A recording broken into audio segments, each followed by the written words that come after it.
puis, je vais commencer par vous souhaiter la bienvenue à toutes et à Ah, tous à salut. cette escale engagée. Adapter votre établissement au changement climatique. Donc, on va parler des choix éclairés, éco-gestes et financement. Trois thématiques, trois sous-titres voilà, pour aborder ce sujet ensemble. Donc ce webinaire, il va durer 1 heure. On va être ensemble aujourd'hui jusqu'à 15 heures. L'idée, c'est vraiment qu'on puisse faire une pause collective qui dans nos quotidiens professionnels qui sont souvent bien remplis voilà, pour monter en compétence sur un sujet, Ah oui, initier des il n'y a pas réflexions, de haut-parleur. des inspirations qui vont pouvoir ensuite se concrétiser pour vous sur le terrain. Donc quelques éléments de cadre commun pour que tout le monde puisse passer un bon moment. Si vous venez régulièrement, je pense que vous aurez l'habitude. L'idée, c'est que vous puissiez allumer vos caméras, que tout le monde puisse se voir. Je vous invite plutôt à couper vos micros, comme vous vous exprimez pas. Oui, N'hésitez pas par contre à écrire plutôt dans le chat, mais le fait de couper votre micro, ça permettra d'éviter les interférences. Euh, et voilà, on se permettra de notre côté peut-être un petit clic pour couper les micros s'il y avait des bruits un petit peu parasites. Voilà, j'espère que vous nous en voudrez pas. Et puis voilà, comme toujours, on est là pour partager, échanger dans l'écoute, la bienveillance. J'espère que tout le monde passera un bon moment. Comme je le disais, c'est enregistré pour qu'on puisse mettre à disposition le replay, sur le forum La Belle Vie pour les personnes qui sont adhérentes au réseau et puis sur demande par ailleurs. Alors, aujourd'hui, nos objectifs. Qu'est-ce qu'on va faire ensemble pendant 1 heure? L'idée, c'est qu'on puisse vous proposer un contenu qui va vous permettre de monter en compétence donc, sur ce sujet de l'adaptation au changement climatique dans un lieu d'accueil collectif. On aimerait vous permettre d'initier un plan d'action. Donc, initier parce qu'évidemment, en 1 heure, on va pouvoir aborder des choses, mais on va pas pouvoir tout approfondir. On va parler bâtiments, aménagement et équipement, les ressources aussi, la consommation, etc. Voilà, et troisième objectif, on va vous parler de nos projets innovants qu'on a lancés tout récemment, en tout cas on a lancé de la communication autour pour pouvoir le faire en 2026. Donc 2 expérimentations, on va se concentrer sur une aujourd'hui. Euh, et on est plusieurs de l'équipe La Belle Vie pour pouvoir vous parler de ça aujourd'hui. Je serai votre animatrice. Je m'appelle Charlotte. Je suis chargée de mobilisation chez La Belle Vie. Et aujourd'hui, je suis accompagnée d'Isabelle, donc, qui est responsable territoriale, et de Cécile, qui est responsable projet et partenariat chez La Belle Vie.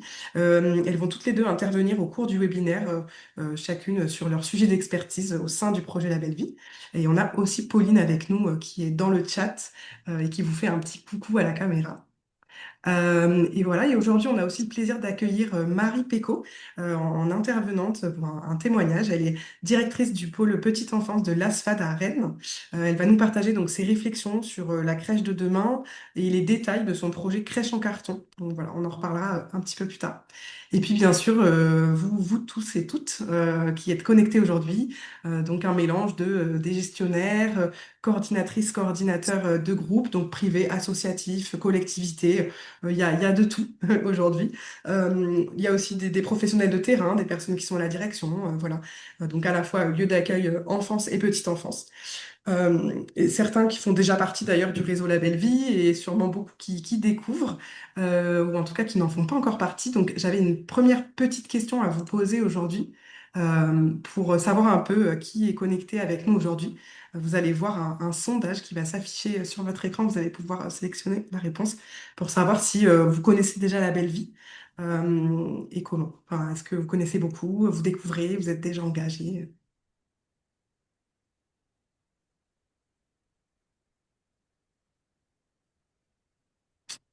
Ah, je vois qu'on est sur des participants plutôt équilibrés, hein. Une majorité qui découvre, soit voilà, qui découvre en participant ou qui connaît mais qui ne fait pas partie du réseau, et puis 35% d'adhérents. Je vous vois, je reconnais vos visages. Alors, quelques éléments de départ rapidement du coup sur la belle vie pour que tout le monde soit au même niveau d'information. La Belle Vie, c'est un organisme du coup d'accompagnement au changement dans la transition environnementale et sociale. Donc, on propose des démarches de labellisation, un centre de formation, du conseil sur mesure, aux professionnels, donc de l'enfance et de la petite enfance. Ce sujet qu'on va traiter aujourd'hui du changement climatique, il est vraiment central dans notre approche. On y réfléchit, on se met en action en interne bien sûr, mais aussi avec les 1200 lieux de vie qui sont engagés partout en France. Et ça rassemble presque 12 000 professionnels. Voilà, donc on va en parler bien sûr un peu plus en détail tout au long du webinaire. Et ma collègue Isabelle va vous mettre dans le chat un petit lien pour que vous puissiez aller voir plus tard le fonctionnement de la démarche La Belle Vie.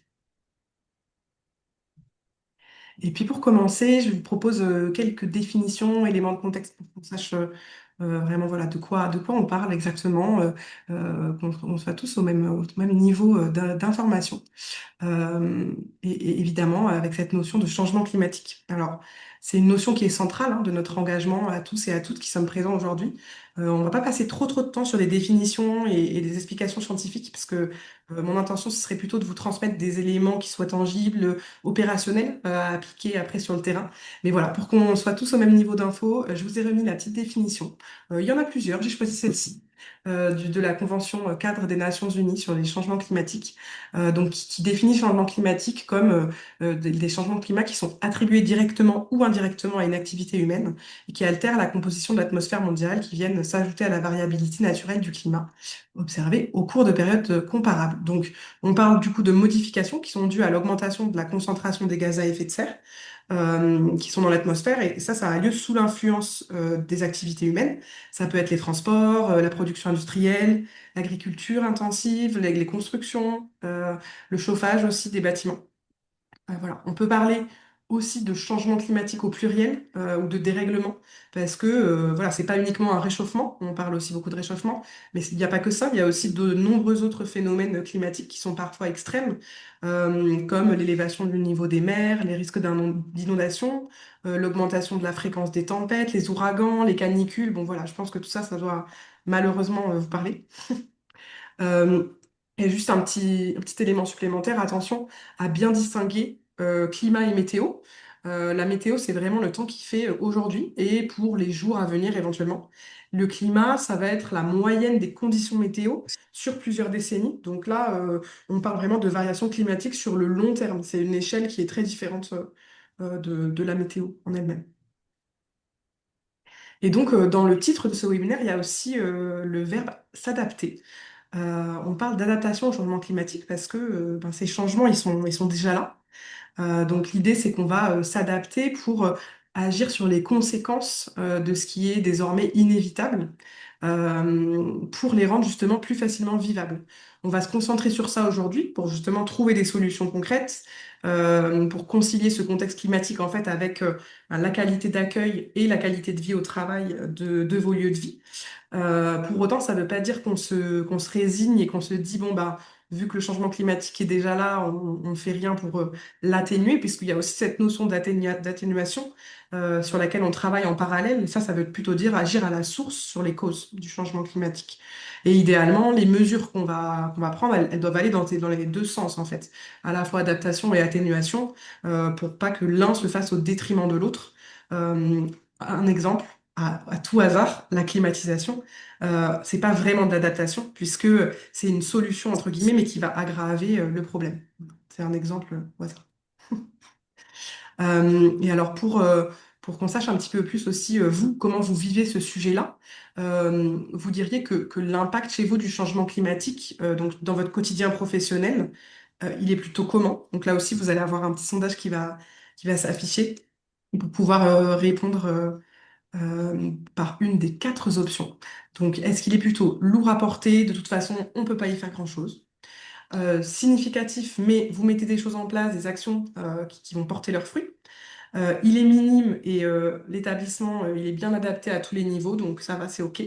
Ou c'est difficile à dire parce que justement, vous voyez pas trop à quoi ça renvoie exactement le changement climatique, ce que c'est l'impact en fait pour vous.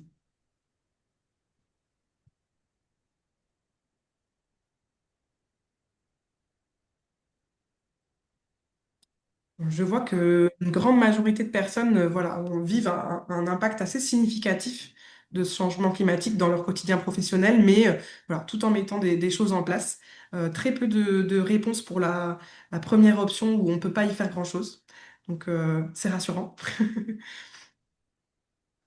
Alors, sur la partie à quoi ça renvoie exactement, ben justement, on va pouvoir du coup en parler de vive voix tous ensemble. N'hésitez pas dans le chat éventuellement à envoyer un petit message pour compléter la réponse à ce sondage, pour dire ce que ça vous fait vivre hein, au quotidien dans vos pratiques, c'est quoi l'impact. Puis moi, je vais aussi vous partager des retours qu'on a pu avoir en interne dans le réseau La Belle Vie. Merci pour vos réponses. Alors, pourquoi on va aborder ce sujet avec vous aujourd'hui, professionnels donc de l'enfance et de la petite enfance? L'idée, c'est que, voilà, on le voit, hein, le changement climatique, ça a un impact direct sur vos quotidiens professionnels. Par exemple, des choses qu'on a pu nous faire remonter sur la gestion de la température, l'isolation des bâtiments, hein. Il fait trop chaud en été, trop froid en hiver. Ça a un impact aussi sur l'organisation des sorties. Le temps passé en extérieur, on sait très très important pour la santé des professionnels et des enfants, voilà, qui est impacté par le contexte climatique. C'est un double impact sur deux éléments essentiels de vos métiers, hein, qui sont à la fois la qualité d'accueil qui est proposée aux enfants et leurs familles, mais aussi votre bien-être à vous en tant que professionnel. Euh, et également, les enfants que vous accueillez, ce sont les citoyens de demain. Donc, l'objectif, ça va être de leur garantir un futur résilient, le plus confortable possible, en les sensibilisant à évoluer dans le monde actuel, à en prendre soin. Donc, par ce biais, on va aussi s'adresser à leur famille, donc au monde autour de soi. Et voilà, donc en tant que professionnel, vous avez cette responsabilité. C'est pour ça qu'on a eu envie d'aborder ce sujet avec vous. Et vous avez une véritable expertise du terrain et vous vivez en fait les besoins du terrain, des enfants. Il ne faut pas hésiter du coup à les faire remonter. Je vous donne un exemple, la construction par exemple, l'aménagement d'un bâtiment. Euh, Peut-être que ça va pas être votre expertise de départ parce que c'est pas ça votre métier, mais pour autant vous êtes expert de l'utilisation quotidienne du bâtiment. Et donc, faut pas hésiter à dire comment ça se passe, à faire remonter les choses parce que voilà, c'est vous qui êtes au contact des enfants. Oui, un petit message positif pour se donner du baume au cœur parce que voilà, le constat de départ de cette escale engagée, il n'est pas des plus joyeux, voilà, mais il est vraiment essentiel d'adresser ce sujet. Donc nous, ce qu'on vous propose chez La Belle Vie, c'est de le faire avec optimisme, détermination, de se dire qu'on est là pour trouver des solutions. Si vous êtes là, je pense que vous partagez cet état d'esprit et puis voilà, on va faire en sorte de faire bouger les choses progressivement, de manière collective. Et puis toujours avec de la joie, de la résilience. Pour nous, c'est les meilleurs moyens d'action. Donc, je vous propose qu'on rentre dans le vif du sujet. Une fois qu'on a posé tout ça, concrètement, comment on fait? Qu'est-ce qu'on peut mettre en place exactement? Donc, on va commencer par parler un petit peu du bâtiment, parce que voilà, pour celles et ceux qui sont encore au début, ont un projet peut-être de construction ou envisagent des travaux de rénovation, le bâtiment, c'est quelque chose sur lequel on peut agir avec voilà, beaucoup de marge de manœuvre. Alors, sur quoi on peut agir exactement? Donc, évidemment, les matériaux de construction doivent être adaptés, idéalement le plus naturel possible, robuste aussi, hein, pour bien être résilient par rapport à la météo et le climat qui va évoluer. L'isolation, c'est aussi un élément important. On parle d'isolation des toits, des combles, des murs, des sols, des fenêtres. Il y a vraiment beaucoup de choses. Et idéalement, elle peut se faire plutôt en matière naturelle ou recyclée. Et donc, cette isolation-là, elle va notamment permettre de réduire votre consommation d'énergie de manière assez nette. On va pouvoir reparler de ça après. Et puis, au niveau du bâtiment, le sujet du chauffage et de l'électricité sont aussi très importants. L'idée, c'est qu'ils puissent être les plus écologiques possibles. Alors, ça veut dire quoi? Ça veut dire à la fois performant pour maîtriser sa consommation, euh, qui rejette pas trop de gaz à effet de serre, et donc, si possible, qui va utiliser de l'énergie renouvelable. Donc le bâtiment, c'est le sujet peut-être le plus central quand on parle de changement climatique. Mais c'est aussi le plus complexe à faire bouger. C'est quelque chose que vous nous remontez souvent, hein, des gros budgets, des décisions qui toujours. Là, je vous renvoie à ce que je vous disais à l'instant sur l'importance de faire remonter vos besoins, parce que c'est ça qui est en votre pouvoir et c'est bien d'en avoir conscience. Voilà, et il est aussi possible d'obtenir des aides pour la rénovation hein, des bâtiments. On va en reparler un petit peu plus tard avec Isabelle. Je vais continuer aussi avec d'autres mesures qui sont souvent plus accessibles en première intention quand on n'a pas forcément justement la main sur cette partie bâtimentaire. Dans le jardin, par exemple, parce que végétaliser son espace extérieur, c'est vraiment capital pour s'adapter au changement climatique. Ça permet plein de choses. Accueillir et favoriser la biodiversité. Ça permet de lutter contre la sécheresse, les inondations, hein, parce qu'un sol naturel, il va mieux absorber l'eau. On peut aussi faire baisser la température extérieure et intérieure, hein, donc en été. Là, en ce moment, on n'est pas trop concerné, mais gardons en tête comment ça se passe l'été. Parce que les zones d'ombre, la végétation, ça va permettre de faire baisser la température. Donc à ce niveau-là, dans vos espaces extérieurs, quelques bonnes pratiques. Donc privilégiez plutôt des revêtements naturels. Euh, Utiliser aussi pour le mobilier et tout ce qui est activité, etc. dehors, soit des éléments naturels en bois ou de la récup. Le fait aussi dans votre jardin de végétaliser en fait avec des plantes locales, en diversifiant d'ailleurs au maximum ce que vous plantez, ça va vraiment permettre voilà, cette adaptation et cette baisse de la température. Si vous n'avez pas un grand espace extérieur ou même pas du tout un petit carré un peu bétonné, vous pouvez faire pousser aussi des plantes, c'est possible en bac, en pot, voilà. Pensez-y parce que souvent on se dit ah non, j'ai pas de jardin donc je peux pas le faire, mais voilà, sachez que ça se fait et faut pas laisser tomber. Et puis un extérieur végétalisé, c'est aussi mieux accueillir la biodiversité autour de soi. Donc éviter d'utiliser des produits phytosanitaires pour le jardin, laisser pousser librement. Et puis peut-être s'adresser aussi à la Ligue de protection des oiseaux parce que vous pouvez devenir refuge LPO. On pourra vous en dire plus dans un deuxième temps, mais voilà, il y a pas mal de structures dans le réseau La Belle Vie qui font tout ça. Donc c'est possible, hein, comme je vous disais, aussi bien en ville qu'à la campagne. L'idée, c'est de s'adapter aux conditions de votre espace à vous. On ne peut pas rentrer forcément dans le détail de tous ces sujets, mais n'hésitez pas à revenir vers nous parce que ça fait partie des sujets qu'on aime beaucoup chez La Belle Vie. Et on pourra vous accompagner sur ça. On vous partage aussi dans le chat une ressource avec de nombreux conseils autour de ça sur donc notre guide qui s'appelle Des jardins pour les jeunes enfants. On l'a publié il y a quelques mois. Vous pouvez le télécharger gratuitement en version PDF avec plein de conseils sur quoi planter, comment investir votre jardin, etc. Euh, et ensuite, au niveau bâtimentaire, vous pouvez aussi agir à l'intérieur sur des choses plus simples, sur les installations et les équipements qui sont pas forcément, ils vont pas demander de changer toute la coquille, des installations qui peuvent être mises en place du coup de manière plus facile et qui vont permettre d'optimiser votre consommation d'eau, d'énergie, d'améliorer votre confort thermique. Donc ça marche en été et en hiver. En l'occurrence, je vais surtout vous parler d'hiver parce que c'est un peu plus d'actualité. Donc, vous pouvez le faire par exemple en favorisant des appareils électroménagers qui soient économes en énergie. Par exemple, en regardant l'étiquetage énergétique, en adaptant la taille, la capacité de l'appareil électronique. Euh, L'entretien de l'appareil aussi va beaucoup compter.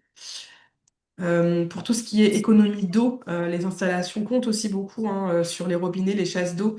Et si vous n'avez pas forcément la possibilité de les changer, vous pouvez installer des équipements complémentaires qui sont plus faciles à installer, type des mousseurs, des détections à infrarouge, etc., qui permettent voilà, de réguler la consommation.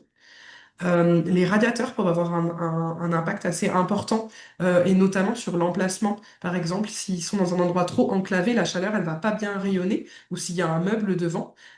Évidemment, dans un endroit où c'est pas dangereux pour les enfants, parce que je sais qu'il y a un danger autour de ça aussi.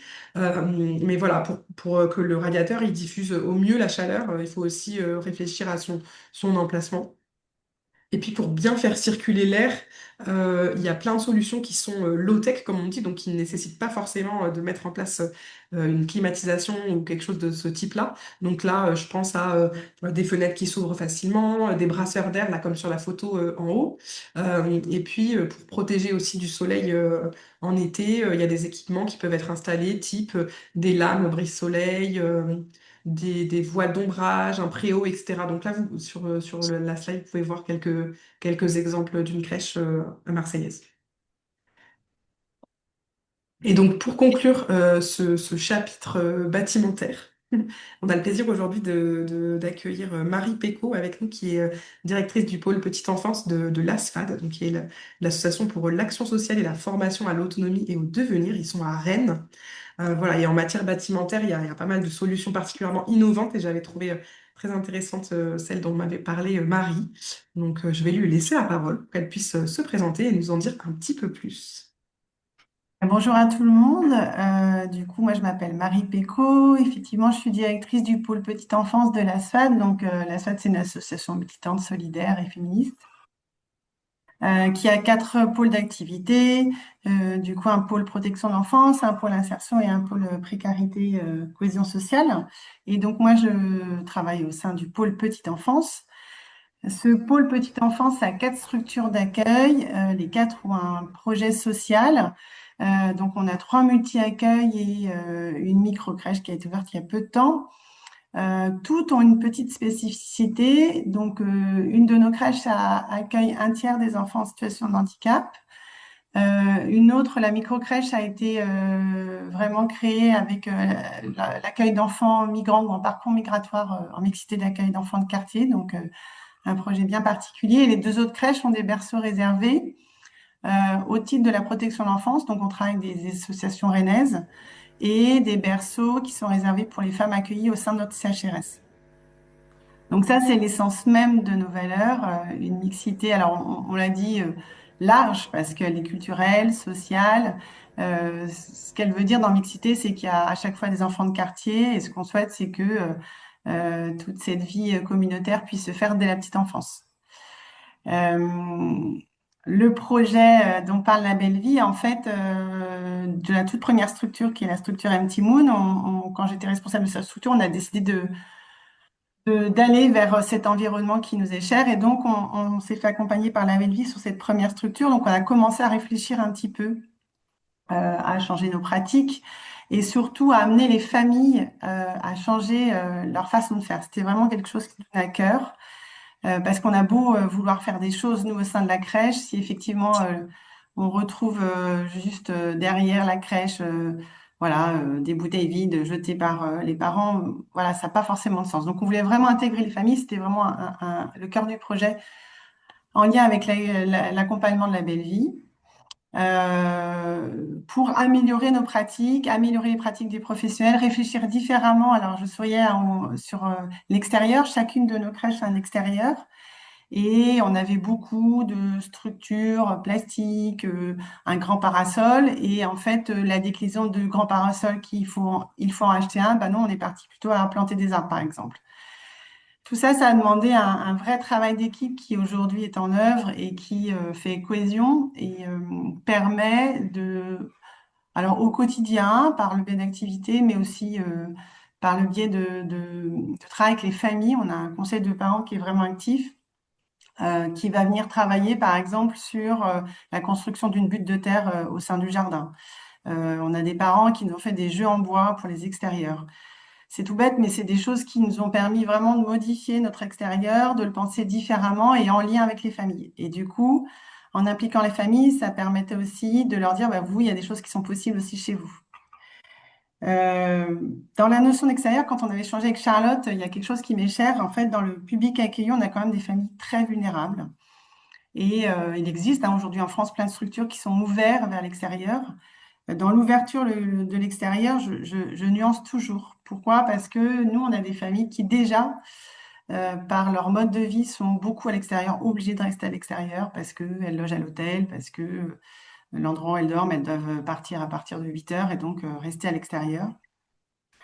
Et donc, quand on a commencé à réfléchir l'écologie, en lien entre autres avec le projet aussi associatif de notre association qui met vraiment un axe sur l'affirmation de notre responsabilité sociétale et en tout cas environnementale, on s'est mis à réfléchir et moi, à mon poste de direction, j'étais un peu obligée à me mettre à réfléchir au niveau bâtimentaire. Pourquoi? Alors, je voyais, je rigolais parce que je voyais les questions qui arrivaient. Ben, comme tout le monde, hein, on a des crèches qui vieillissent, dont une qui était assez vieille. Alors, j'ai vu qu'il y avait du 19e siècle, mais en tout cas, la nôtre est assez vieille. Donc, je subissais, ben, il fait trop chaud dans notre crèche, je subissais, il fait trop froid l'hiver, je subissais des charges de fluide que je maîtrisais pas. Et puis, un jour, une envie, un projet qui demande de venir pitcher sur quelque chose d'innovant dans le milieu, je précise, social et médico-social. Voilà, j'étais à un épisode où j'avais besoin de me dire, ben, plutôt que de râler, d'être devant un mur, qu'est-ce qu'on peut faire? Et donc, je commence à écrire un projet d'une crèche un peu idéale qui nous permettrait de nous dire, ben, demain, on a réfléchi à quelque chose d'assez intelligent qui permette aux équipes de travailler de travailler dans une qualité de travail bien et d'accueillir des enfants dans un lieu qui est ouvert vers l'extérieur et qui peut leur permettre un développement, un bon développement. Euh, du coup, je pars en écrivant une histoire sur les trois petits cochons, tout bêtement, puisque je suis la petite enfance, que je présente devant un public. Et du coup, je gagne ce concours qui me permet d'être accompagnée par une cellule qui s'appelle l'Accélère 21, qui est à Paris, qui est en lien avec Harmonie Mutuelle et Nexem, sur l'essence de ce projet, c'est-à-dire d'une envie, d'un idéal, de moi, mon poste, en disant, bon, c'est bon, on subit, hein, donc comment on peut faire? Ils m'apprennent à poser les choses et à réfléchir différemment à un projet qui serait d'établir une crèche en carton. Donc, quand vous avez dit ça, vous avez beaucoup de sourires qui viennent autour de vous, le carton, une crèche, c'est mignon, hein, mais ça va pas aller très loin cette affaire. Donc, l'accélérateur m'a permis de poser les briques, on va dire, de ce projet et d'aller à la rencontre, du coup, et de m'ouvrir à un autre monde. Donc, je me suis ouverte au monde du bâtiment, qui n'est pas du tout de ma formation, parce que je suis de formation soignante et je travaille à la petite enfance. Et donc, j'ai rencontré un architecte nantais qui travaille dans une entreprise qui s'appelle Batipac et qui crée un matériau qui s'appelle l'IPAC, qui sont donc des parois de carton alvéolées qui remplacent, on va dire, qui vont remplacer des briques et qui, eux, aujourd'hui, construisent des logements sociaux, des cantines, voilà. Donc j'ai été le rencontrer, je lui ai expliqué mon projet et je lui ai dit, ben, pour moi, là, il y a quelque chose à construire ensemble, c'est-à-dire, vous avez la manière de faire bâtimentaire, moi, j'ai le concept, ou en tout cas une vision de ce qui pourrait être adapté à la petite enfance et comment on peut travailler ensemble. Donc j'ai commencé à travailler avec cette personne sur le principe même d'un bâtiment qui serait du coup euh, respectueux des normes isolation, alors je crois que c'est 2030, qui serait respectueux du coup en termes énergétiques et consommation énergétique et qui permettrait, et ça c'était quelque chose qui était vraiment important pour moi, de travailler tout ce qui est sonore. C'est vrai que là on parle beaucoup d'énergie, mais les professionnels mettent énormément d'énergie au quotidien pour travailler auprès des enfants. Et ce que je me suis rendu compte là, au fur et à mesure des dernières années, c'est qu'il y a une nuisance sonore, en tout cas on parle de nuisance sonore au sein des établissements avec euh, beaucoup de bruit, des bâtiments qui n'absorbent pas du tout et donc ben, du coup des professionnels qui fatiguent de, de, de de ce bruit. J'avais fait des mesures dans deux de nos crèches par un étudiant ergo, on est au-delà de 90 décibels sur un temps de repas bébé. Donc autant vous dire qu'on est au-delà de la norme acceptable. Et donc, quand vous parliez d'adaptation et puis aussi d'atténuation, c'était comment on peut réfléchir pour qu'à un moment donné, plutôt que d'aller fournir des bouchons d'oreille, puisque aujourd'hui c'est la demande des salariés, on vienne travailler un bâtiment qui viendrait dès le départ atténuer cette source sonore.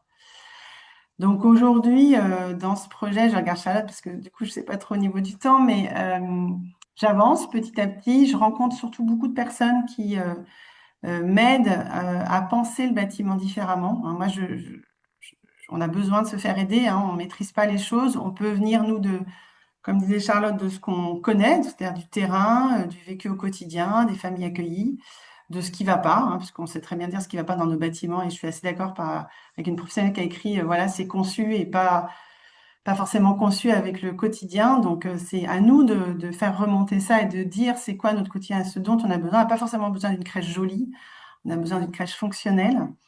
Et comment, de ce projet-là, aujourd'hui donc accompagné par Batipac, l'atelier Fetzi sur Rennes aussi qui m'aide sur tout ce qui est aménagement intérieur avec du matériau biosourcé. Je suis aussi aidée en communication avec la Cécile de Rennes. J'arrive à poser un projet que je viens présenter. Alors là, je vous le présente à vous, mais je souhaite le présenter à aussi des élus pour qu'à un moment donné, ils réfléchissent non pas en bâtiment, mais vraiment en projet. Dans cette crèche un peu donc utopique, pour l'instant elle est, mais qui serait une crèche tournée vers le vivant, c'est-à-dire dans la construction en carton que je vous ai nommé, avec des matériaux biosourcés à l'intérieur, et surtout un projet d'équipe qui vient accompagner l'enfant dans ce qu'il va découvrir de l'environnement, ce qu'il va apprendre à la connaître et ce qui lui permettra sans doute de la respecter plus tard. Ce que je disais la dernière fois, c'est que j'ai une forte conviction de me dire que ces enfants sont les adultes de demain et que si à un moment donné, on doit apprendre à respecter cet environnement, à évoluer avec lui, puisque lui, il évolue l'environnement. Et donc, plutôt que de se battre contre, c'est de l'accompagner et d'avancer avec, c'est d'apprendre à ses enfants à comprendre cette nature, à voir comment un bâtiment peut permettre d'eux, et puis de permettre à des professionnels aussi, puisque on n'en parle pas assez, hein, mais d'avancer dans un monde de la petite enfance qui leur permet de travailler dans des conditions respectueuses. Voilà, c'est un peu ça, ce projet. Donc aujourd'hui, j'en suis à quoi? J'en suis à des discussions, hein, comme tout le monde, avec des élus, des propositions. J'ai commencé à budgéter. L'objectif, c'est de se dire que peut-être 2026-2027, il y ait quelque chose qui se construise. J'ai envie d'y croire, parce qu'aujourd'hui, il faut avoir un peu de rêve, hein, sinon on n'avance pas. Et puis, c'est de se dire que voilà, si ça peut permettre aussi à des architectes, aussi à des élus de réfléchir différemment et de réfléchir surtout avec nous. Donc, je redis, alors compliqué avec le municipal, mais en fait, je crois qu'il faut s'imposer aujourd'hui. On n'a pas trop le choix. En petite enfance, on ne sait pas dire ce qu'on sait faire. On est plutôt timide sur le sujet. Aujourd'hui, il faut qu'on prenne le micro, il faut qu'on aille à des réunions. Moi, je me suis un peu imposée à certaines réunions, mais je crois que c'est important de venir dire ce qu'on sait faire, de venir dire de quoi on a besoin et après d'échanger. Bien sûr, il y a des restrictions budgétaires partout, ça c'est évident. Alors, je sais qu'il y a une thématique qui arrive sur les aides possibles, mais il y a des choses qui se font des fois avec des petits besoins. Et là, le fait d'avoir intégré un milieu qui est celui de l'entreprise bâtimentaire, je me rends compte qu'il y a quand même des choses qui peuvent être possibles, tout en respectant un budget qui sera le nôtre, parce qu'on s'ouvre sur des autres possibles, c'est-à-dire avec d'autres perspectives. Donc voilà, j'espère que je n'ai pas été trop longue. C'était parfait, Voilà. Marie. Merci beaucoup. Comme dit Stéphanie dans le chat, c'était très inspirant. Merci pour ces paroles revigorantes. Ça fait du bien. Donc, le bâtiment, c'est voilà, c'est un gros sujet. On peut y faire des choses et on peut rêver un peu aussi à des choses qui sont aujourd'hui peut-être un peu utopiques, mais qui ne le seront plus demain. Et ce que je vous propose pour la suite de notre webinaire, c'est de parler de ce qu'on peut faire d'autre que le bâtiment, parce qu'il y a aussi beaucoup d'autres choses et qui seront peut-être pour certains, certaines d'entre vous plus accessibles, en tout cas en première intention. Et donc, on va parler un petit peu d'éco-gestes du quotidien, on a appelé ça comme ça, en tout cas des choses qu'on peut faire en termes de pratique sur le terrain.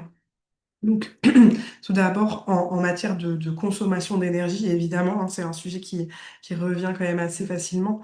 Euh, la lumière, c'est un sujet dans vos structures parce que, évidemment, ça nous est très, très important et utile et on l'utilise plus à certaines périodes de l'année qu'à d'autres.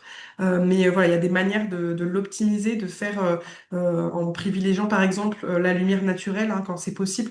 Il y a des structures au sein du réseau qui organisent des temps de regroupement dans les pièces qui sont les plus éclairées naturellement en fonction du moment de la journée. Donc voilà, essayez de prendre tout ça en compte.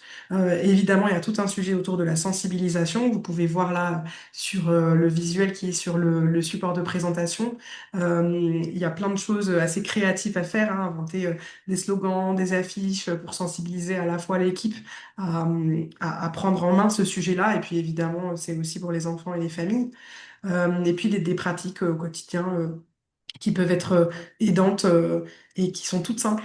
Par exemple, je vous donne un exemple, dévisser une ampoule sur deux, parfois, ça fait la différence. On n'a pas forcément besoin de toutes les ampoules, souvent c'est suréclairé. Et puis en termes de consommation, voilà, ça fait une grosse différence. On peut agir aussi évidemment sur la gestion du linge, qui est souvent un gros sujet, surtout en petite enfance, en réduisant la fréquence des machines, en évitant les systématismes, etc. Baisser aussi bien sûr la température de lavage quand on peut, pour certaines machines. Éviter le sèche-linge, plutôt privilégier séchage à l'air libre quand on a la place, ou même en extérieur, encore mieux bien sûr quand on peut. Ensuite, le sujet évidemment de la température, du confort thermique, il est souvent assez présent, hein, notamment en hiver, parce que voilà, on est en plein dedans. C'est parfois un moment où la facture d'énergie, elle va vraiment exploser. Donc la température recommandée, vous le savez, est entre 18 et 20 degrés. Et parfois baisser même d'un seul degré, ça fait vraiment la différence au niveau de la consommation, hein, et donc sur la facture aussi, accessoirement. Si vous avez un programmateur, faut pas hésiter à l'utiliser. Ça permet de réduire la température le soir, les week-ends par exemple. Donc vous pouvez aussi étudier ça avec votre équipe technique ou un chauffagiste. Faut savoir s'entourer, comme disait Marie, quand on maîtrise pas tous les sujets, c'est bien normal. Évidemment, se couvrir un petit peu plus que d'habitude. Ça vaut aussi pour les enfants. Voilà, c'est normal en hiver, il ne fasse pas 28 degrés à l'intérieur. Et bien sûr, c'est important aussi de continuer à aérer pour préserver la qualité de l'air intérieur. Quand il fait froid dehors, on a tendance à se dire, ah non, non, non, il va faire super froid et tout ça. Pas forcément. L'idée, c'est aussi de penser à synchroniser un peu les deux. Par exemple, vous pouvez aérer plutôt tôt le matin avant de commencer à chauffer et ensuite chauffer les locaux. Ça évite de chauffer pour rien. C'est un exemple hein, d'organisation, mais en tout cas, il y a des choses qui peuvent être comme ça pensées et synchronisées. Et puis, la consommation d'énergie, c'est aussi tous les appareils électroniques hein, qu'on a. Donc, on parlait tout à l'heure de l'électroménager. Ça concerne aussi les ordinateurs, ça concerne le micro-ondes, par exemple, pour vos pauses déjeuner. Il y a plein de choses qu'on peut réduire. Parfois, on a plusieurs appareils alors qu'on pourrait en avoir qu'un seul à partager. On ne pense pas forcément toujours à débrancher ou à éteindre les multiprises. Tout ça, ça a vraiment un gros impact hein, sur la consommation d'énergie au quotidien. On ne se rend pas compte parfois, mais c'est assez impressionnant. Et puis, il y a aussi l'eau, et pas que l'énergie, bien sûr, qui est une ressource très précieuse hein, à cette période de changement climatique. Euh, et c'est pas forcément que pendant l'été, quand il y a des sécheresses, qu'il faut penser à l'économiser, hein. C'est un peu toute l'année. Donc, je vous ai proposé là quelques idées de pratiques qu'on a tirées en fait de l'observation des structures du réseau La Belle Vie.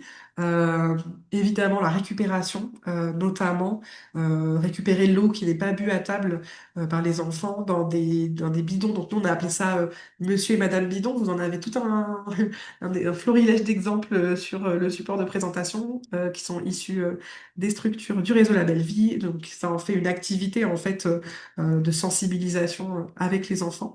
Euh, pour la récupération, vous pouvez aussi d'ailleurs installer un récupérateur d'eau de pluie. On n'en a pas des décorés comme ça, mais peut-être si vous en avez un chez vous, vous pourrez nous envoyer une photo. Ça peut être tout aussi joli que le monsieur ou Madame Bidon. Ensuite, l'usage de l'eau, il peut être aussi largement optimisé, notamment par exemple en utilisant des bassines d'eau pour le lavage des mains, quand vous faites des activités, etc., pour pas laisser couler l'eau. Euh, c'est des gestes qui paraissent tout simples, mais qui ont un impact vraiment important. Évidemment, un autre mot-clé, ça va être le mot réduction, puisque il y a des choses qu'on peut réduire drastiquement, le nombre de machines, la quantité d'eau, par exemple, dans les toilettes, il y a une grande marge de manœuvre à ce niveau-là. Je ne sais pas si vous avez déjà entendu parler de l'astuce de mettre une bouteille d'eau ou une brique dans la chasse d'eau. Ça réduit en fait le volume de votre chasse d'eau à chaque fois qu'on va tirer la chasse, donc ça utilise moins d'eau. Et puis après, pourquoi pas tester les toilettes sèches? Je sais que dans le réseau La Belle Vie, il y en a plusieurs qui en ont. Donc, c'est possible. Et puis, la réparation, c'est aussi un élément très important. En fait, faut savoir que dans le réseau national donc d'assainissement, de conduite de l'eau, on perd 1 litre d'eau sur 5 dans des fuites. Donc, réparer la petite fuite d'eau qui traîne depuis 2 mois, ça compte. Euh, Au-delà des consommations de ressources, j'avais aussi envie de vous parler de nos modes de vie au global, parce que pour s'adapter en fait aux impacts de ce changement climatique, on peut aussi questionner nos modes de vie de manière plus large. Ça concerne évidemment nos modes de vie individuels, mais aussi vos pratiques d'accueil d'enfants, de jeunes enfants. Euh, quelques suggestions. N'hésitez pas à compléter d'ailleurs dans le chat en parallèle, hein, si c'est une réflexion que vous avez engagée aussi. Au niveau des horaires, ça implique par exemple de prendre en compte la saisonnalité de notre environnement, donc la nôtre aussi, hein, en tant qu'humain. Notre corps, il a besoin de s'adapter à la température, à la lumière. Donc, par exemple, envisager de déjeuner plus tôt l'été pour profiter de la fraîcheur, proposer la sieste à l'heure la plus chaude de la journée, adapter les sorties à l'extérieur à des moments où il y a plus de luminosité en hiver. Comme je vous disais tout à l'heure, par exemple, déplacer les activités dans des pièces qui sont éclairées naturellement. Enfin voilà, ajuster les horaires en fonction du moment de la journée, de la température, etc. Ça fonctionne aussi sur les activités. L'idée, c'est toujours d'adapter son rythme et notamment s'autoriser la lenteur et à pas être tout le temps dans la suractivité. Ça, c'est vraiment à valoriser toute l'année. Ça a un impact particulier quand il fait chaud, bien sûr, parce que on va pas être dans la suractivité quand il fait chaud et on le sent. Euh, et puis peut-être que du coup, quand il fait plus frais et qu'on va vouloir sortir à l'extérieur, on sera plus en mouvement. En tout cas, voilà, adapter en fait son rythme en fonction de ça. Et nous, chez La Belle Vie, on a vraiment à cœur cette idée en fait que s'autoriser à ralentir, à rien faire, entre guillemets, hein, avec les enfants, c'est aussi les éloigner en fait du rythme qui est parfois effréné de notre société, qui est toujours dans la surconsommation, la suractivité. Et donc, ça va leur permettre de développer d'autres choses, davantage leur imagination, créativité, leur capacité à résoudre des conflits, qui sont, comme vous le savez, que des compétences bien utiles dans notre monde actuel. Voilà, au niveau des équipements, ça, je pense que ça va parler à beaucoup d'entre vous. Vous connaissez sûrement cet adage, pas de mauvais temps, que des mauvais vêtements. Donc, quand on veut aller à l'extérieur, même si il fait froid ou qu'il pleut, et ben, faut penser aux combis imperméables, aux bottes fourrées pour sortir l'hiver. Voilà. Et puis, à l'inverse, bien sûr, l'été, privilégie plutôt les matières naturelles et des vêtements qui sont légers. On peut agir aussi au niveau de l'alimentation, parce qu'au-delà du moment du repas, parce qu'on a parlé des horaires tout à l'heure, il y a aussi évidemment ce qu'il y a dans l'assiette, hein, qui a un impact déterminant sur notre environnement. Dans les bonnes pratiques, consommer local et bio, limiter la consommation de viande, qui va donc limiter les émissions de gaz à effet de serre, réduire le gaspillage alimentaire, euh, concevoir aussi un jardin ou un potager, même petit. Ça, c'est vraiment une solution très concrète au besoin d'avoir plus d'autonomie alimentaire dans notre contexte de changement climatique. Et c'est aussi une manière de favoriser ce qu'on appelle la polyactivité, la montée en compétences hein, sur d'autres sujets pour vous, en tant que professionnel de l'enfance et de la petite enfance. Ça nous permet de gagner en résilience face au changement climatique. Bon, il y a beaucoup de choses à dire sur ce sujet-là, donc on va en parler une prochaine fois, plus en profondeur. Je vais vous donner rendez-vous en 2026 pour celui-là. Je vous en dis pas plus pour l'instant. Et voilà, et nos modes de vie, c'est évidemment aussi nos transports, hein. On a constaté qu'il y a beaucoup de collectivités, de groupes qui accompagnent leurs équipes pour un usage plus régulier des mobilités douces, hein. On en avait parlé d'ailleurs avec Marie en préparant ensemble ce webinaire. Je crois que c'est le cas à la SFAD. Voilà, il y a plein de structures qui ont un vélo cargo, par exemple, pour se promener avec les enfants, ou un forfait pour les équipes, hein, pour prendre en charge le vélo pour venir travailler, ce genre de choses. Et au-delà donc des modes de vie et des éco-gestes, des choses qu'on peut faire au quotidien dans la structure, j'avais envie de vous parler aussi de sensibilisation, parce que pour moi, la sensibilisation, c'est un éco-geste en soi, hein. Le fait, en fait, de communiquer sur les bonnes pratiques en la matière, ça va être vraiment essentiel pour augmenter votre impact, parce que faire quelque chose, c'est évidemment très important, mais du coup, embarquer les autres pour le faire aussi, ça va avoir voilà, un impact quand même très, très déterminant. Donc vous pouvez le faire de plein de manières. Là, j'ai mis quelques exemples qui sont à La Rochelle, une crèche qui fait partie du réseau La Belle Vie. Je crois que je vous ai vu connecter. Donc là, toute une exposition dans la crèche. On est vraiment sur quelque chose voilà, qui prend beaucoup d'espace et c'est super. Ça, c'est l'idéal. Donc tout le monde ne peut peut-être pas faire ça, mais vous pouvez le faire de manière plus simple, une petite affiche, un événement, peut-être de manière digitale aussi. Donc j'avais envie de savoir un petit peu dans vos structures, vous, comment vous faites pour sensibiliser à ce sujet du changement climatique, à l'impact que ça peut avoir sur votre quotidien avec les enfants. Est-ce que vous en parlez avec les parents, etc. Donc n'hésitez pas à mettre des petits messages dans le chat. Malheureusement, on ne pourra pas tout aborder de vive voix ensemble aujourd'hui, mais peut-être pour inspirer les uns les autres. N'hésitez pas à répondre à cette question dans le chat. Voilà. Et puis, du coup, pour qu'on puisse aborder ensemble la question du financement, qui n'est pas des moindres, vous le savez. On a le plaisir d'avoir avec nous aujourd'hui Isabelle, qui fait partie de l'équipe Label Vie, que je vais laisser se présenter et nous parler de ce sujet, de voilà, quelles aides on va pouvoir trouver pour accompagner un projet de transition écologique. Merci Charlotte. Donc, je suis Isabelle Lambert, je suis responsable du développement territorial en Île-de-France notamment. Et mon rôle chez La Belle Vie, c'est de faire connaître le projet à des gestionnaires de structures et à monter des projets avec ces gestionnaires. Et un des rôles aussi importants, c'est justement d'identifier des partenaires financeurs que vous allez pouvoir activer en fonction de vos projets. Alors, vous l'avez entendu, hein, pour s'adapter au changement climatique, il y a des leviers structurels sur le bâtiment, si on pense à la rénovation énergétique par exemple, mais il y a également des leviers sur le fonctionnement.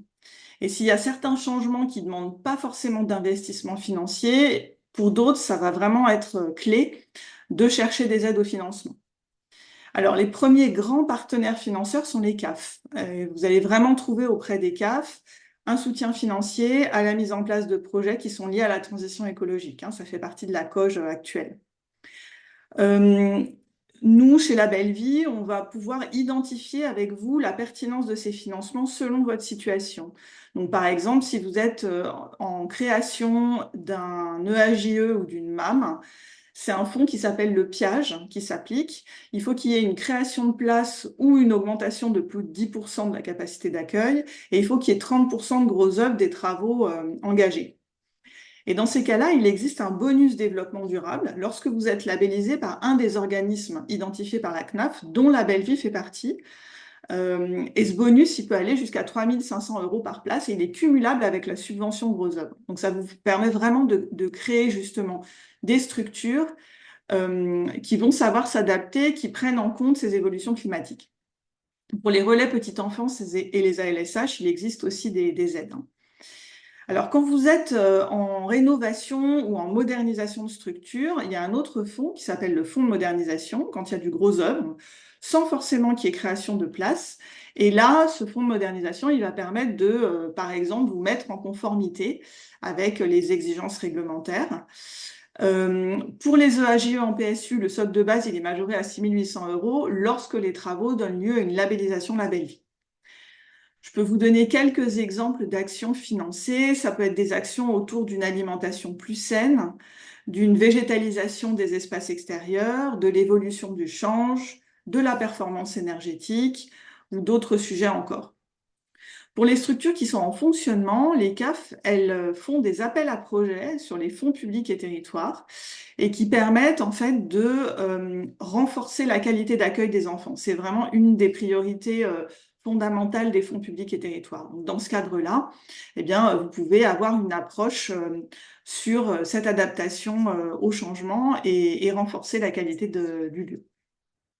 Le deuxième grand partenaire financeur, c'est au niveau des opérateurs de compétences. Donc, en fait, les organismes qui gèrent les formations et qui permettent l'évolution des pratiques au quotidien et l'adaptation des fonctionnements des collectivités ou des groupes.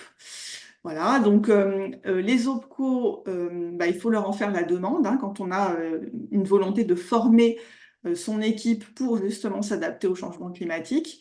Et chez La Belle Vie, on est en veille constante en fait pour identifier des aides, les aides des opérateurs de compétences à la transition écologique. Le troisième partenaire financeur dont j'ai envie de vous parler, c'est l'ADEME. C'est l'Agence de la transition écologique qui peut accorder des aides ponctuelles. Donc on va vous mettre dans le chat le lien vers le site de l'ADEME.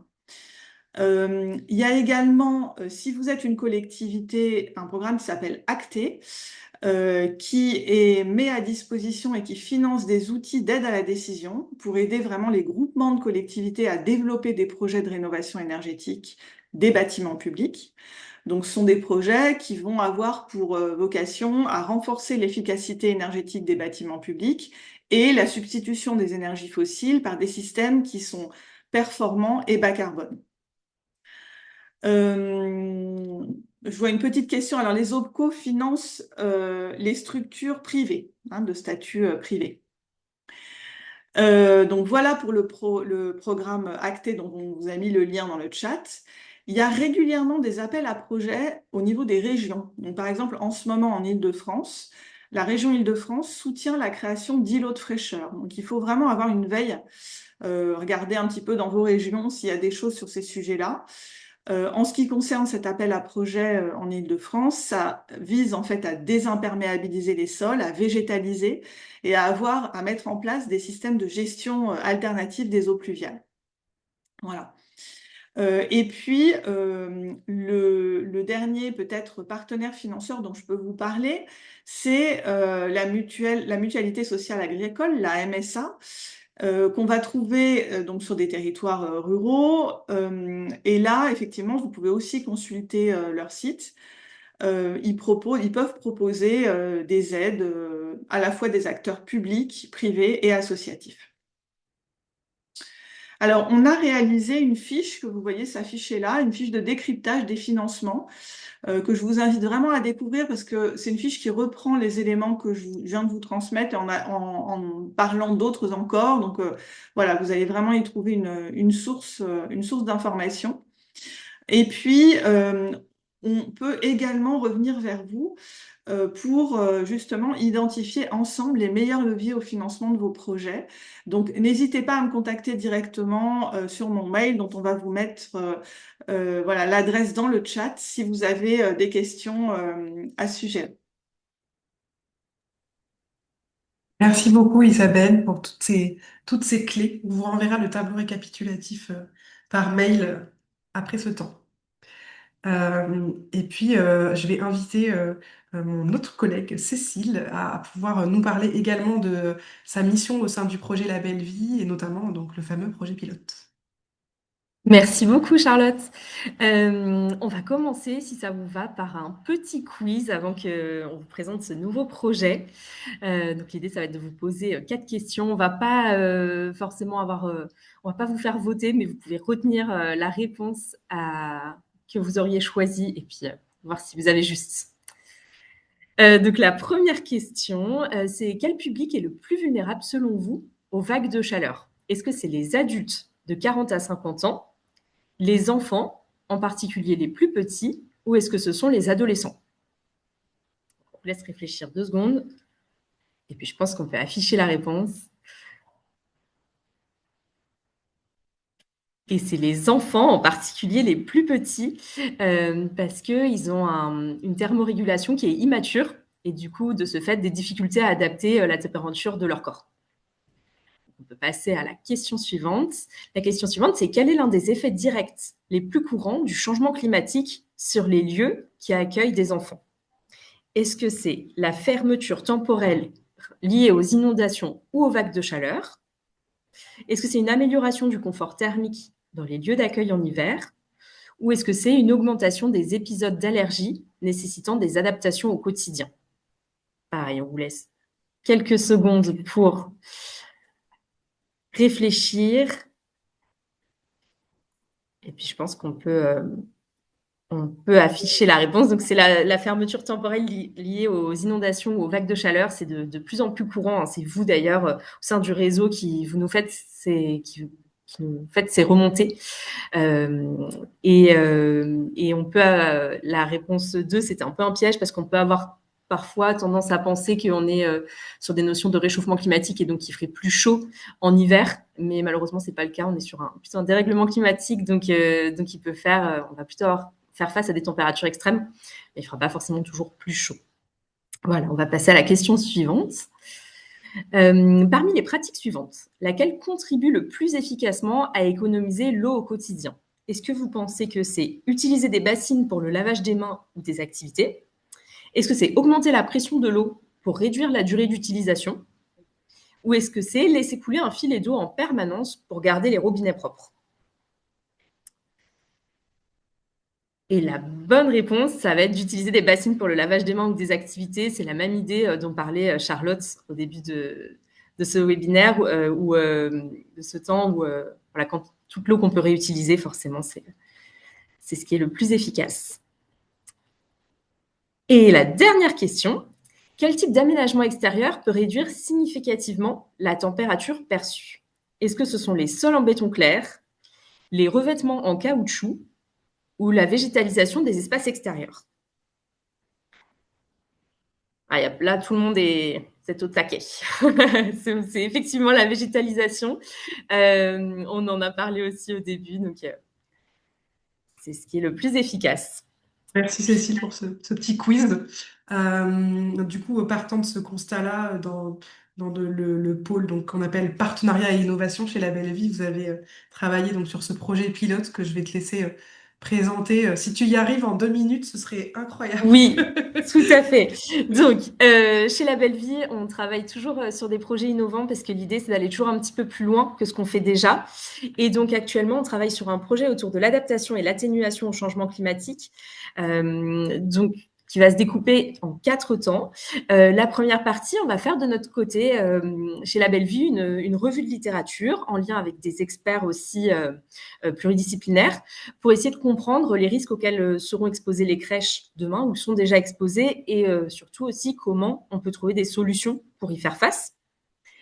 En parallèle, on va identifier des établissements pilotes, donc n'hésitez surtout pas à vous porter volontaire. On recherche 5 lieux de vie, des EAJE, pour une phase de test. L'idée, c'est de s'appuyer sur ce que vous vivez, notamment si vous faites face à des effets, vous avez des effets du changement climatique au sein de votre établissement. Et on va venir faire un diagnostic de ce qui se passe chez vous, comment on va vous faire des recommandations et puis vous accompagner pour les mettre en place. Et vous réaliserez ensuite un nouveau diagnostic pour voir un petit peu si ça a permis de faire d'atténuer les effets du changement climatique sur votre lieu de vie. Et le tout, c'est un accompagnement sur 1 an à peu près. Et ensuite, on diffusera un guide pratique et de sensibilisation à destination des familles et des professionnels. Et puis, on fera toute une phase aussi de plaidoyer puisque l'idée, c'est d'aller toujours aussi faire changer les normes et de favoriser des cadres normatifs favorables et notamment de pouvoir faire en sorte que des financements émergent. Et donc, au niveau des impacts qui sont recherchés, bien sûr, on espère avoir, alors ça on en a déjà parlé, des impacts sur la santé, l'environnement, des impacts sur la société et des impacts réglementaires. Voilà, donc si ça vous intéresse, n'hésitez pas à envoyer un petit mail et vous avez jusqu'à vendredi pour candidater. On a un petit peu allongé la durée de candidature, mais voilà, vendredi dernier délai, n'hésitez pas si vous avez des questions. Trop bien, merci beaucoup Cécile. On va vous remettre dans le chat l'adresse mail de Cécile pour que vous puissiez la contacter directement et approfondir sur ce sujet du projet pilote avec elle. Je pense que si vous êtes là, c'est que le sujet du changement climatique vous intéresse, donc n'hésitez pas à contacter Cécile. Je vois que le temps file, j'ai encore quelques petites choses à vous partager pour comment vous allez pouvoir approfondir après cette escale encore ce sujet, puisque voilà, on se le disait au début, 1 heure, ça passe un petit peu vite. Donc quelques clés pour pouvoir continuer à approfondir. On propose chez La Belle Vie une formation qui s'appelle Adapter son lieu de vie au changement climatique. Donc là, on est vraiment sur une journée complète, 9h-17h, avec une formatrice La Belle Vie, pour pouvoir mettre en place un plan d'action et vous passez aussi plus de temps sur des notions théoriques. Donc la prochaine est prévue pour fin 2026 en octobre. Mais voilà, n'hésitez pas à nous contacter si vous avez des besoins particuliers, même avant, éventuellement au niveau d'un groupe, etc. Deuxième chose qu'on peut vous proposer aussi chez La Belle Vie, c'est du conseil personnalisé, à la fois sur des sujets bâtimentaires, de jardin, mais aussi de pratiques, voilà, consommation d'eau, d'énergie. On peut vous accompagner, ça va de la simple lecture du projet jusqu'à vraiment l'accompagnement de A à Z. Donc n'hésitez pas, voilà, à contacter Isabelle pour connaître les modalités de ces modules de conseil, éventuellement obtenir un devis si ça vous intéresse. Ensuite, si vous êtes adhérent du réseau La Belle Vie, ben, je vous donne rendez-vous sur l'espace réseau. Vous allez pouvoir y trouver de nombreuses choses. Donc, il y a des forums de discussion sur le bâtiment, l'eau, l'énergie, d'autres d'anciens replays aussi de sujets qu'on a déjà pu creuser, comme la végétalisation de l'extérieur, par exemple.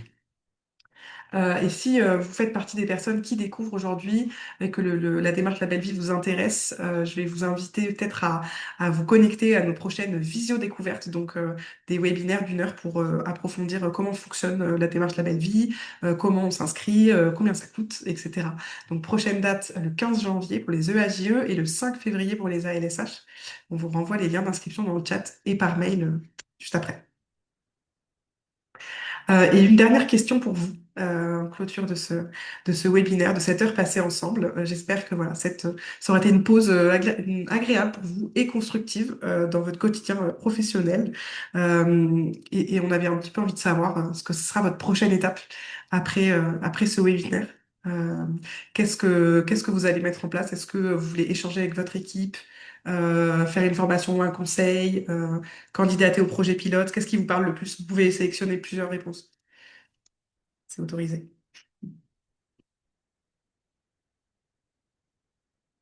Alors, il y a une belle majorité de personnes qui vont échanger en équipe. Trop bien, vous allez leur faire un petit récap.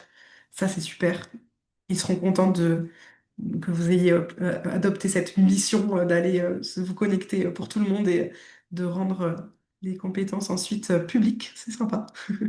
Et puis voilà, aussi plusieurs personnes monter en compétences et s'informer sur la démarche. Bah, on a hâte d'avoir de vos nouvelles. Normalement, vous avez tout.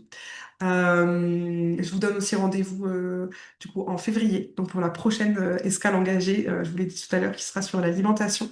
Et on vous renverra également le lien d'inscription et tout ce qu'il faut pour que vous puissiez nous rejoindre sur ce prochain sujet qui est également passionnant et très important. On vous renvoie aussi dans le chat le traditionnel questionnaire de satisfaction. Donc n'hésitez pas à nous dire ce que vous avez pensé de cette heure passée ensemble. Est-ce que vous y avez trouvé les réponses que vous cherchiez? Voilà, est-ce que vous avez des choses sur le contenu, le format à nous partager? C'est toujours intéressant pour nous de savoir. Donc n'hésitez pas. Et puis, je vais vous proposer de prendre 10 dernières secondes pour faire la traditionnelle photo souvenir. Alors, celle-là, c'est une ancienne escale engagée. On va changer un peu de pose aujourd'hui. Moi, ce que je voulais vous proposer, c'était la photo qui réchauffe, parce que à la fois, voilà, on va parler réchauffement climatique, donc on aime bien les jeux de mots chez La Belle Vie. Et puis, c'est notre dernière escale vraiment hivernale. Donc, si vous avez près de vous écharpe, bonnet, gants, tout ce qu'il y a, couvrez-vous. On va faire la photo qui réchauffe. Je vais arrêter le partage comme ça, je vais vous voir. Ah, voilà. Tu vois qu'il leur plaît ce thème, Charlotte. Mais oui, attends, j'ai pris mon écharpe.